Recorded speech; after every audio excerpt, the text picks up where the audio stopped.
A special thank you to each of our subscribers who make this channel possible. Here's today's story. In a lively bush summit held in Ballarat, regional Victoria, Prime Minister Anthony Albanese faced a raucous audience as he attempted to address concerns regarding renewable energy. The summit, which aimed to engage with local communities about energy policies, quickly turned contentious when audience members began heckling the Prime Minister during his response to a question about the costs of renewable energy for regional communities. Albanese, who was met with applause after the initial question, acknowledged that governments have historically fallen short in engaging with communities on such critical issues. He stated, quite clearly, governments haven't done well enough in their engagement and community consultation in those processes. However, as he continued to discuss the necessity of renewable energy in combating climate change, the crowd grew increasingly vocal, with one member shouting, "Turbines aren't going to fix it, Albo." This outburst exemplified the frustration felt by some constituents regarding the government's energy policies. Despite the interruptions, the Prime Minister maintained his stance, asserting, "We do need energy, and the cheapest form of new energy is renewables." His comments about the reality of climate change and the increasing frequency of extreme weather events were met with a mix of laughter and further heckling. The event highlighted the growing divide between government policy and public sentiment, particularly in regional areas that feel disproportionately affected by the transition to renewable energy.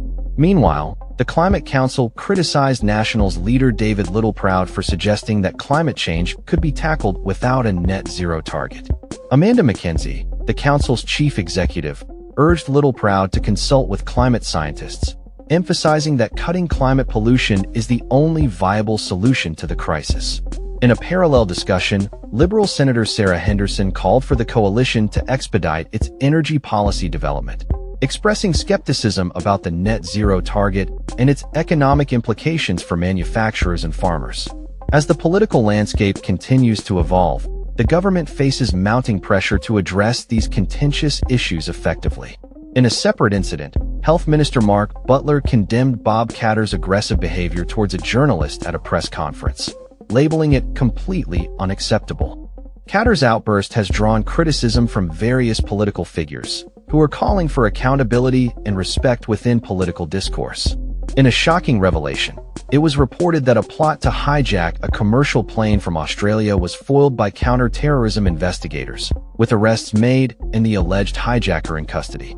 Butler confirmed that there is no ongoing threat to the community, but investigations remain active. Lastly, the Australian Space Agency announced plans for the country's first moon rover, set to launch at the end of the decade.